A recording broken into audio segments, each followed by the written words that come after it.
ನಮಸ್ಕಾರ ವೀಕ್ಷಕರೇ, ನಾನು ಡಾಕ್ಟರ್ ಪತಂಜಲಿ ಶರ್ಮಾ. ನಮಸ್ಕಾರ, ನಾನು ಡಾಕ್ಟರ್ ಸೌಮ್ಯಶ್ರೀ ಶರ್ಮಾ, ಸಸ್ಯ ಸಂಜೀವಿನಿ ಪಂಚಕರ್ಮ ಆಸ್ಪತ್ರೆ, ಅಶೋಕವನ, ಗೋಕರ್ಣ. ಬ್ರಹ್ಮಶ್ರೀ ದೇವರಾತ ಕಥಾ ಮಾಲಿಕೆಯ 14ನೇ ಅಧ್ಯಾಯಕ್ಕೆ ನಿಮ್ಮೆಲ್ಲರಿಗೂ ಸ್ವಾಗತ ಸುಸ್ವಾಗತ. ನಾವು ಕಳೆದ ಭಾಗದಲ್ಲಿ ಕಾವ್ಯಕಂಠ ಗಣಪತಿ ಮುನಿಗಳ ಬಗ್ಗೆ ಹೇಳ್ತಾ ಇದ್ವಿ. ಅವರು ವಿದ್ಯುತ್ ಸಭೆಗೆ ಹೋಗಿದ್ರು. ಅವರಿಗೆ ಕಾವ್ಯಕಂಠ ಹೇಳುವಂತ ಒಂದು ಬಿರುದನ್ನ ನೀಡಿ ಅವರನ್ನು ಸನ್ಮಾನಿಸಿದ್ರು. ಹೌದು, ಅದರ ಮುಂದಿನ ರೋಚಕವಾದಂತಹ ಘಟ್ಟಕ್ಕೆ ನಿಮ್ಮೆಲ್ಲರಿಗೂ ಸ್ವಾಗತ ಸುಸ್ವಾಗತ. ಅಷ್ಟೇ ಅಲ್ಲದೆ, ನಿಮ್ಗೇನಾದ್ರೂ ಈ ಆತ್ಮಚರಿತ್ರೆಯನ್ನು ಓದುವಲ್ಲಿ ಉತ್ಸಾಹ ಇದ್ದಲ್ಲಿ ಈ ಪುಸ್ತಕವನ್ನು ನೀವು ನಮ್ಮಿಂದ ಪಡೆದುಕೊಳ್ಳಬಹುದು. ವಿದ್ವತ್ ಸಭೆಯ ನಂತರ ಕಾಂಚೀಪುರ ಕ್ಷೇತ್ರಕ್ಕೆ ಬಂದು ತಂಗಿರುವಾಗ ಅಲ್ಲಿ ನಾರಾಯಣ ಜೋಯಿಸರೆಂಬ ಜ್ಯೋತಿಷಿಗಳ ಪರಿಚಯವಾಯಿತು. ಗಣಪತಿ ಮುನಿಗಳು ಅವರಲ್ಲಿ ತಪಸ್ಸನ್ನು ಆಚರಿಸಲು ಸೂಕ್ತ ಸ್ಥಳದ ಬಗ್ಗೆ ವಿಚಾರಿಸಿದಾಗ ಅವರು ಪ್ರಸಿದ್ಧ ಅರುಣಾಚಲದ ಹೆಸರನ್ನ ಹೇಳಿದರು. ಅದನ್ನು ಕೇಳುತ್ತಲೇ ಗಣಪತಿ ಮುನಿಗಳ ಮನದಲ್ಲಿ ವಿದ್ಯುತ್ ಸಂಚಾರವಾದಂತಾಯಿತು. ಅರುಣಾಚಲದಲ್ಲಿ ಅಂದು ತಾನು ಸಂದರ್ಶಿಸಿದ ಬ್ರಾಹ್ಮಣ ಸ್ವಾಮಿಯ ನೆನಪಿನ ಚಿತ್ರ ಕಣ್ಮುಂದೆ ತೇಲಿ ಬಂದಿತು. ಅವರಲ್ಲಿ ಏನೋ ಅವ್ಯಕ್ತ ಪ್ರೇರಣೆ ಉಂಟಾಗಿ ಅಲ್ಲಿಯೇ ತಪಸ್ಸನ್ನ ಆಚರಿಸಲು ನಿರ್ಧರಿಸಿದರು. ಕಾಂಚೀಪುರದಿಂದ ಮುಂದೆ ಮದ್ರಾಸ್ ಪ್ರಾಂತಕ್ಕೆ ತೆರಳಿದ ಗಣಪತಿ ಮುನಿಗಳು ಅಲ್ಲಿ ಸ್ವಲ್ಪ ಕಾಲ ತಂಗಿದ್ದು ಅಷ್ಟಾವಧಾನ ಗೋಷ್ಠಿಗಳಲ್ಲಿ ಭಾಗವಹಿಸಿ ಪ್ರಸಿದ್ಧಿಯನ್ನು ಪಡೆದು ತಮ್ಮ ಊರಿಗೆ ಮರಳಿದರು. ಆಗ ಊರಿನಲ್ಲಿ ಸ್ವಪ್ರತಿಷ್ಠೆಯಿಂದ ತಮಗೆ ತಾವೇ ಬೀಗುತ್ತಿದ್ದ ಕೆಲವು ಬ್ರಾಹ್ಮಣರು ಗಣಪತಿ ಮುನಿಗಳ ಪ್ರಸಿದ್ಧಿಯನ್ನ ಸಹಿಸಲಾಗದೆ ಅಸೂಯೆಪಟ್ಟು ಅವಮಾನಿಸುವ ಉದ್ದೇಶದಿಂದ ಅವರಲ್ಲಿಗೆ ಬಂದರು.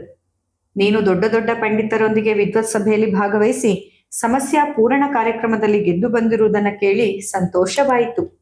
ನಮಗೂ ಅಂತಹ ಸಮಸ್ಯಾ ಪೂರ್ತಿಯ ಸಂವಹನ ನಡೆಸಬೇಕೆಂಬ ಆಸೆಯಾಗಿದೆ ಎಂದಾಗ ಗಣಪತಿ ಮುನಿಗಳು ಆಗಲಿ, ಅದಕ್ಕೇನು, ಈಗಲೇ ಪ್ರಾರಂಭಿಸೋಣ ಅಂದರು.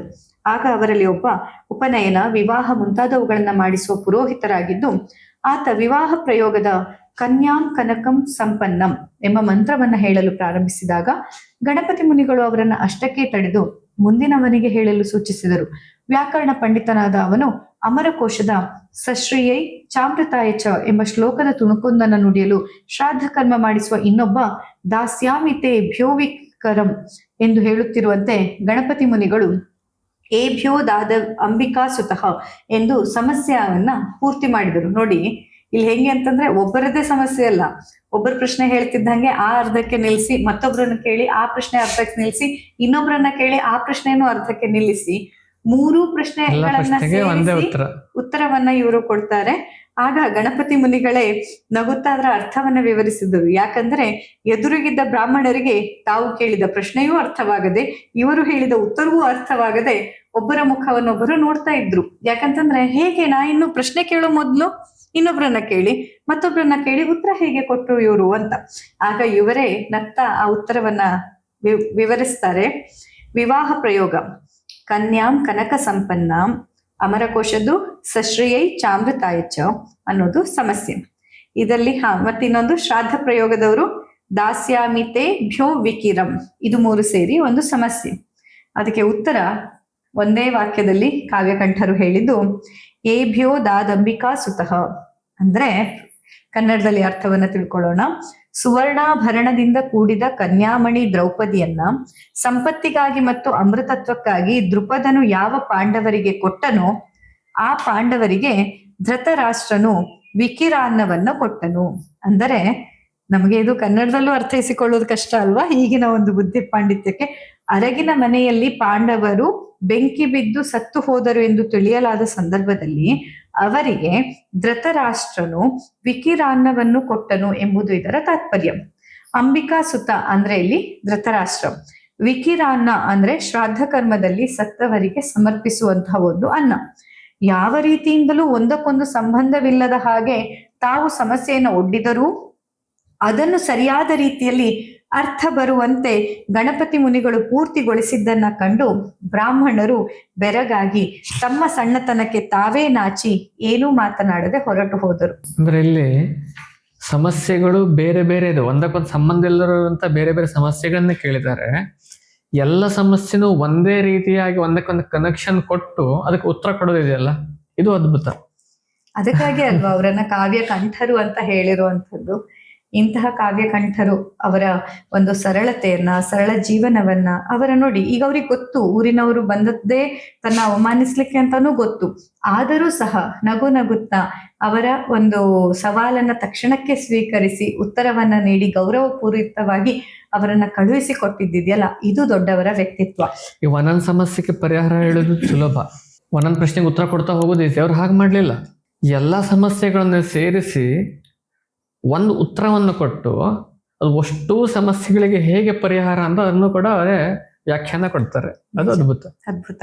ಗೃಹಸ್ಥಾಶ್ರಮಿಗಳಾಗಿದ್ದರು ಗಣಪತಿ ಮುನಿಗಳು ಸರಳ ಜೀವನವನ್ನ ನಡೆಸುತ್ತಿದ್ದರು. ಅಂತೆಯೇ ತಾಂಬೂಲವನ್ನ ಸೇವಿಸುತ್ತಿರಲಿಲ್ಲ. ಆದ್ದರಿಂದ ಅವರನ್ನು ತಾಂಬೂಲ ಚರ್ವಣ ವಿಷಯದಲ್ಲಿ ಕವಿತೆ ರಚಿಸುವಂತೆ ಒಮ್ಮೆ ಕೇಳಿದರು. ಅದಕ್ಕೆ ಅವರು ರಚಿಸಿದ ಕವಿತೆ ಹೇಗಿರಬಹುದು ಎಂಬ ಕುತೂಹಲ ಎಲ್ಲರಲ್ಲೂ ಇತ್ತು. ಆಗ ಅವರ ಸರಸ ಕವಿ ಚಾತುರ್ಯಕ್ಕೆ ಒಂದು ಉದಾಹರಣೆಯಾಗಿ ಅವರು ಹೀಗೆ ರಚಿಸಿದರು. ಸುಧಾಧಿಕ್ಯಂ ಸ್ಪೃಹೇತ್ ಶತ್ರು, ಫಲಾಧಿಕ್ಯಂ ಸ್ಪೃಹೇತ್ ವಿಷಕ್, ಪತ್ರಾಧಿಕ್ಯಂ ಸ್ಪೃಹೇತ್ ಛಾಯ, ಮಾತಾತು ತ್ರಿತಯ ಸ್ಪೃಹೇತ್ ಅಂತ ಬರೀತಾರೆ. ಇದರ ಅರ್ಥ, ಶತ್ರುವು ನಾನು ವೀಳ್ಯದೆಲೆಗೆ ಹೆಚ್ಚು ಹೆಚ್ಚು ಸುಣ್ಣವನ್ನ ಹಚ್ಚಿ ತಿಂದು ನಾಲಿಗೆ ಸುಟ್ಟುಕೊಂಡು ತೊಂದರೆ ಪಡಲಿ ಎಂದು ನಿರೀಕ್ಷಿಸುತ್ತಾನೆ. ವೈದ್ಯನು ನಾನು ಅಡಿಕೆಯನ್ನ ಹೆಚ್ಚಾಗಿ ಬಳಸಿ ರೋಗ ಪೀಡಿತನಾಗಿ ಚಿಕಿತ್ಸೆಗೆ ತನ್ನಲ್ಲಿ ಬರಲಿ ಎಂದು ಬಯಸುತ್ತಾನೆ. ಹೆಂಡತಿಯು ವೀರ್ಯವರ್ಧಕವಾದ ವೀಳ್ಯದೆಲೆಯನ್ನ ಹೆಚ್ಚು ತಿನ್ನಲಿ ಎಂದು ಇಚ್ಛಿಸುತ್ತಾಳೆ. ಆದರೆ ತಾಯಿಯು ಎಲೆ, ಅಡಿಕೆ, ಸುಣ್ಣಗಳನ್ನ ಸರಿಯಾದ ಪ್ರಮಾಣದಲ್ಲಿ ಸೇರಿಸಿ ನಾನು ತಾಂಬೂಲ ಚರ್ವಣ ಮಾಡಿ ನಿರೋಗಿಯೂ ದೀರ್ಘಾಯುವೂ ಆಗಲಿ ಎಂದು ಆಶಿಸುತ್ತಾಳೆ. ಹೀಗೆ ಗಣಪತಿ ಮುನಿಗಳು ಅತ್ಯಂತ ಸುಂದರವಾದ ರೀತಿಯಲ್ಲಿ ತಾನು ತಿನ್ನದೇ ಇರುವಂತಹ ತಾಂಬೂಲ ಚರ್ವಣದ ಬಗ್ಗೆಯೂ ಈ ರೀತಿಯಾಗಿ ಒಂದು ರಚನೆಯನ್ನ ಮಾಡಿದ್ದು ಉದಾಹರಣೆಯನ್ನ ನಾವು ನೋಡ್ಬೋದು. ಗಣಪತಿ ಮುನಿಗಳು ಸಮಾಜ ಸುಧಾರಕ ಮನೋಭಾವದವರು ಆಗಿದ್ದರು. ಅಸ್ಪೃಶ್ಯತಾ ನಿವಾರಣೆಯ ಪ್ರತಿಪಾದಕರು ಆಗಿದ್ದರು. ಅವರು ಮಹಾತ್ಮ ಗಾಂಧಿಯವರ ಅಧ್ಯಕ್ಷತೆಯಲ್ಲಿ ನಡೆದ ಬೆಳಗಾವಿಯ ಅಖಿಲ ಭಾರತ ಕಾಂಗ್ರೆಸ್ ಅಧಿವೇಶನದಲ್ಲಿ ಸಂಸ್ಕೃತ ಭಾಷೆಯಲ್ಲಿ ಅಸ್ಪೃಶ್ಯತಾ ನಿವೃತ್ತಿರ್ನ ಅಶಾಸ್ತ್ರೀಯ, ಅಸ್ಪೃಶ್ಯತೆಯನ್ನು ನಿವಾರಿಸುವುದಕ್ಕೆ ಶಾಸ್ತ್ರಗಳಲ್ಲಿ ವಿರೋಧವಿಲ್ಲ ಎಂಬ ಭಾಷಣ ತುಂಬಾ ಪ್ರಶಂಸೆ ಪಡೆಯಿತು. ಮುಂದೆ ಸಾಂಪ್ರದಾಯಿಕ ತೀವ್ರವಾದಿಗಳಿಂದ ಇದರ ವಿರೋಧ ಕಂಡು ಬಂದಾಗ ಪಂಚಮ ಚಂಡಾಲ ಮೀಮಾಂಸಾ ಎಂಬ ಲೇಖನ ಬರೆದು ಅಸ್ಪೃಶ್ಯತೆಯ ಆಚರಣೆಗೆ ಶಾಸ್ತ್ರ ಸಮ್ಮತ ಇಲ್ಲ ಎಂಬುದನ್ನ ಆಧಾರ ಸಹಿತವಾಗಿ ಅದನ್ನು ನಿರೂಪಿಸಿದರು. ನಮ್ಮಲ್ಲಿ ಬೆಳೆದು ಬಂದ ಅನೇಕ ಅಂಧಾಚಾರಗಳ ದುಷ್ಪರಿಣಾಮಗಳ ಬಗೆಗೆ ಅರಿವು ಮೂಡಿಸುವುದಕ್ಕಾಗಿಯೇ ಅವರು ಪ್ರಯತ್ನಿಸಿದರು.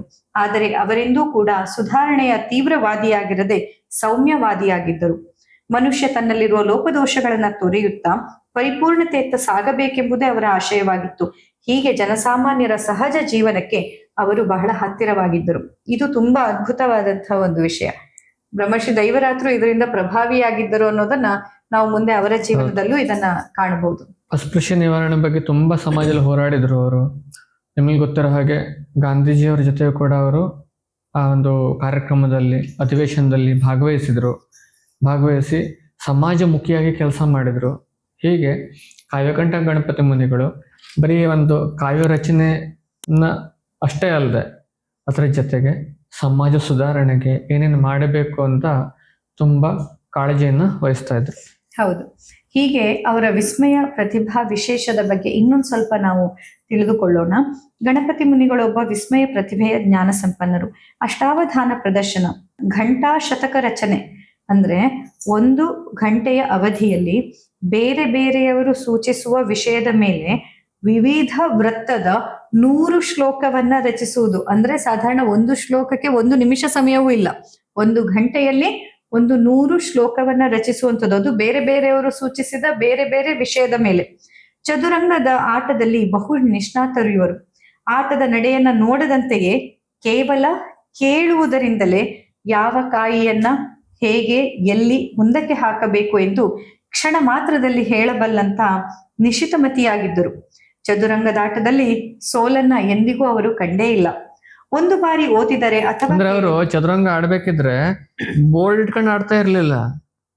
ಕೇಳಿದ್ರೆ ಅವರು ಎಲ್ಲುಂಟು, ಅವ್ನ ಯಾವ್ದಿಟ್ಟ ಅದು ಮುಂದಿಟ್ನ, ಓಕೆ ನಂದು ಇದನ್ನ ಹಾಕು ಅಂತ. ಅವನು ಕುದುರೆ ಮುಂದೆ ಹಾಕಿದ್ನ, ಓಕೆ ನಂದು ಒಂಟ ಮುಂದೆ ಹಾಕು, ನಂದು ಇಂಥ ಮನೆಗೆ ಹಾಕು ಅಂತ. ಅಂದ್ರೆ ನೋಡಿ ಅಲ್ಲ ಏನೇನಿದೆ ಅನ್ನೋದು ತಲೆಯಲ್ಲಿ ಆ ರೀತಿ. ಅಂದ್ರೆ ಬೋರ್ಡ್ ನೋಡೋದಿಲ್ಲ, ಅಂದ್ರೆ ಆ ಬೋರ್ಡ್ ಕಣ್ಣು ಮುಂದೆ ಇರುತ್ತೆ ಅಷ್ಟೇ ಮಸ್ತಕದಲ್ಲಿ. ಒಂದು ಬಾರಿ ಓದಿದರೆ ಅಥವಾ ಕೇಳಿದರೆ ಅದು ಮನಸ್ಸಿನಲ್ಲಿ ಅಚ್ಚಳಿಯದೆ ಉಳಿಯುತ್ತಿತ್ತು. ಹಲವು ವಿಷಯಗಳನ್ನ ಏಕಕಾಲಕ್ಕೆ ಒಟ್ಟಿಗೆ ಗ್ರಹಿಸಿ ನೆನಪಿನಲ್ಲಿಡುವುದು ಹಾಗೂ ಅದೆಷ್ಟೇ ದೊಡ್ಡ ಗ್ರಂಥವಿರಲಿ ಓದಿದ ನಂತರ ಅದನ್ನ ತಿರುವು ಮುರುವಿನ ಕ್ರಮದಲ್ಲಿ ಅಂದರೆ ಹಿಮ್ಮುಖವಾಗಿ ಹೇಳುವ ಅಸಾಧಾರಣ ಶಕ್ತಿ ಅವರಲ್ಲಿತ್ತು. ಇದು ಅವರ ಜನ್ಮಜಾತ ಸಹಜ ಪ್ರತಿಭೆಯಾಗಿತ್ತು. ಅದೆಂತಹ ಕ್ಲಿಷ್ಟ ಸಮಸ್ಯೆಯನ್ನು ಒಡ್ಡಿದರೂ ಅದಕ್ಕೆ ಅವರು ಲೀಲಾಜಾಲವಾಗಿ ಕ್ಷಣ ಮಾತ್ರದಲ್ಲಿ ಉತ್ತರಿಸುತ್ತಿದ್ದರು. ಆತ್ಮಜ್ಞಾನದ ಹಂಬಲದಲ್ಲಿ ಸತ್ಯ ಶೋಧನೆಯ ಮಾರ್ಗವನ್ನು ಅರಸುತ್ತಾ ಕಾಂಚೀಪುರದಿಂದ ಹೊರಟ ಗಣಪತಿ ಮುನಿಗಳು ಅರುಣಾಚಲ ತಲುಪಿದರು.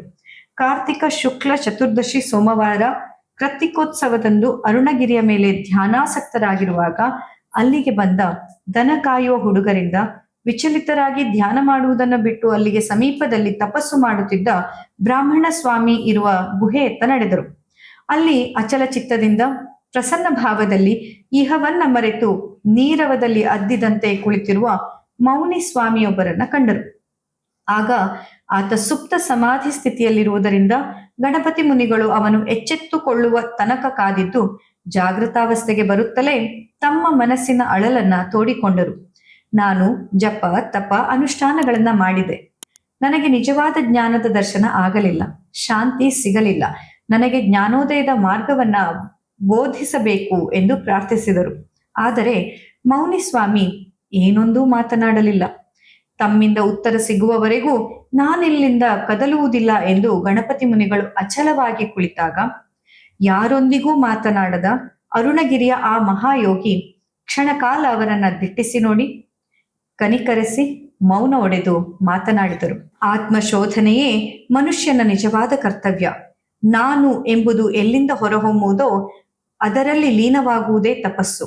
ನಾನು ಯಾರು ಎಂಬುದನ್ನ ತಿಳಿದು ಆತ್ಮ ನಿರೀಕ್ಷಣೆಯ ಹಾದಿಯಲ್ಲಿ ನಡೆಯುವುದೇ ತಪಸ್ಸು. ಈ ತಪಸ್ಸಿನಿಂದಲೇ ಆತ್ಮಜ್ಞಾನವು ಲಭ್ಯವಾಗುವುದು. ಇದೇ ಆತ್ಮ ಸಾಕ್ಷಾತ್ಕಾರ. ಇದೇ ನಿಜವಾದ ಶಾಂತಿಯ ಮೂಲ. ಕತ್ತಲಿನ ದಾರಿಯಲ್ಲಿ ಅಲೆಯುತ್ತಿರುವವನಿಗೆ ಬೆಳಕು ತೋರಿದ ಅನುಭವವಾಯಿತು. ಗಣಪತಿ ಮುನಿಗಳಿಗೆ ಅವರ ಮನದ ಸಂಶಯಗಳೆಲ್ಲವೂ ದೂರವಾದವು. ಅರುಣಗಿರಿ ಮಹಾಯೋಗಿಯ ಮಾತುಗಳನ್ನ ಈ ಒಂದು ಚಿಕ್ಕ ಶ್ಲೋಕದಲ್ಲಿ ಅವರು ಬಹು ಸುಂದರವಾಗಿ ಹಿಡಿದಿಟ್ಟಿದ್ದಾರೆ. ಅಹಮಿತಿ ಸ್ಮೃತಿಕ್ವನುಭಾಸತೆ ಇದಮನುಸ್ಮರನ್ ಸಪದಿಶೀಯತೆ. ನಾನು ಎಂಬ ಅರಿವು ಎಲ್ಲಿ ಬೆಳಗುವುದು ಎಂಬುದನ್ನ ಮತ್ತೆ ಮತ್ತೆ ವಿಚಾರ ಮಾಡಿದರೆ ಮನಸ್ಸು ಅಲ್ಲಿ ಮರೆಯಾಗುತ್ತದೆ ಎಂದು. ಎಂತಹ ಸುಂದರವಾದದ್ದು ನೋಡಿ. ಈ ಮೌನಿ ಸ್ವಾಮಿ ಯಾರು ಅಂತ ಗೊತ್ತಾಯ್ತಾ? ಅರುಣಾಚಲದ ರಮಣ ಮಹರ್ಷಿಗಳು. ರಮಣ ಮಹರ್ಷಿಗಳು ಮಾತೇ ಆಡದೆ ಕುಳಿತಾಗ ಅವರೆದುರು ಚಿಕ್ಕ ಮಗುವಿನಂತೆ ಹಠ ಹಿಡಿದು ಕುಳಿತು ಮಾತನಾಡಿಸಿದವರು ಈ ನಮ್ಮ ಕಾವ್ಯಕಂಠ ಗಣಪತಿ ಮುನಿಗಳು. ಹಾಗಾದ್ರೆ ರಮಣ ಮಹರ್ಷಿಗಳ ಬಗ್ಗೆ ಒಂದ್ ಸ್ವಲ್ಪ ತಿಳ್ಕೊಳ್ಳೋಣ. ಜನರು ವಾಡಿಕೆಯಲ್ಲಿ ಇವರಿಗೆ ಮೌನಿ ಸ್ವಾಮಿ, ಬ್ರಾಹ್ಮಣ ಸ್ವಾಮಿ ಎಂದು ಕರೆಯುತ್ತಿದ್ದ ಅರುಣಾಚಲ ಮೌನ ಯೋಗಿಯು ಇವರ ತಂದೆ ತಾಯಿ ಇಟ್ಟ ಹೆಸರು ವೆಂಕಟರಮಣ ಎಂದಿತ್ತು. ಗಣಪತಿ ಮುನಿಗಳು ಅದರಲ್ಲಿ ವೆಂಕಟ ಎಂಬ ಪದವನ್ನ ತೆಗೆದು ರಮಣ ಎಂಬ ಮುಂದಿನ ಮೂರಕ್ಷರವನ್ನ ಉಳಿಸಿಕೊಂಡು ರಮಣ ಮಹರ್ಷಿ ಎಂದು ಅವರಿಗೆ ಅತ್ಯಂತ ಒಪ್ಪವಾದ ಹಾಗೂ ದಿವ್ಯವಾದ ಪುನರ್ನಾಮಕರಣವನ್ನ ಮಾಡಿದರು. ನೋಡಿ, ಅಂತಹ ಮಹಾನ್ ಯೋಗಿ ರಮಣ ಮಹರ್ಷಿಗಳು. ಆದ್ರೆ ರಮಣ ಮಹರ್ಷಿಗಳಿಗೆ ಪುನಃ ನಾಮಕರಣ ಮಾಡಿದವರು ಇನ್ನೊಬ್ಬ ಮಹಾನ್ ವ್ಯಕ್ತಿಯಾದಂತಹ ಕಾವ್ಯಕಂಠ ಗಣಪತಿ ಮುನಿಗಳು.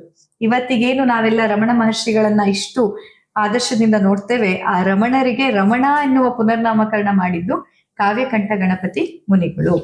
ಈ ಹೆಸರೇ ಮುಂದೆ ಆಧ್ಯಾತ್ಮ ಜಗತ್ತಿನ ಜನಮಾನಸದಲ್ಲಿ ಶಾಶ್ವತವಾಗಿ ನೆಲೆಯಾಯಿತು. ಜ್ಞಾನದ ಬೆಳಕು ತೋರಿದ ರಮಣ ಮಹರ್ಷಿಗಳನ್ನ ಗಣಪತಿ ಮುನಿಗಳು ತಮ್ಮ ಗುರುವನ್ನಾಗಿ ಸ್ವೀಕರಿಸಿದ ಆ ದಿವಸ ತನ್ನ ಜೀವನದಲ್ಲಿ ಅದೊಂದು ಪರ್ವದಿನ ಎಂದು ಅವರು ಭಾವಿಸಿದರು. ಎಲ್ಲವನ್ನ ಮರೆತು ರಮಣರಲ್ಲಿ ಶರಣಾದಾಗ ಅವರು ಬಹು ಪ್ರೀತಿಯಿಂದ ನಾಯನ ಎಂದು ಉದ್ಗಾರಿಸಿದರು. ಪ್ರೀತಿಯಿಂದ ಕರೆಯುವಾಗ ತೆಲುಗಿನಲ್ಲಿ ನಾಯನ ಎನ್ನುತ್ತಾರೆ. ತಂದೆಗೂ ನಾಯನ ಎಂದು ಕರೆಯುತ್ತಾರೆ, ಅಪ್ಪ ಅಂತ ಕರೀತಾರಲ್ಲ ಹಾಗೆ. ಅಂತೆಯೇ ಗಣಪತಿ ಮುನಿಗಳನ್ನು ಅವರು ಆತ್ಮೀಯರು ಮತ್ತು ಅಭಿಮಾನಿಗಳು ನಾಯನ ಎಂದೇ ಕರೆಯುತ್ತಾರೆ. ದೇವಿ ಉಪಾಸಕರಾಗಿದ್ದ ಗಣಪತಿ ಮುನಿಗಳು ಆ ಜಗನ್ಮಾತೆಯ ಅನುಗ್ರಹದಿಂದಲೇ ಭಗವಾನ್ ರಮಣ ಮಹರ್ಷಿಗಳು ತನಗೆ ಗುರುವಾಗಿ ದೊರಕಿದರು ಎಂದು ತಿಳಿದು ಅವರ ಸ್ಮರಣೆಗಾಗಿ ಉಮಾ ಸಹಸ್ರ ಎಂಬ ಗ್ರಂಥವನ್ನ ಕೇವಲ 20 ದಿನಗಳ ಅವಧಿಯಲ್ಲಿ ರಚಿಸಿದರು.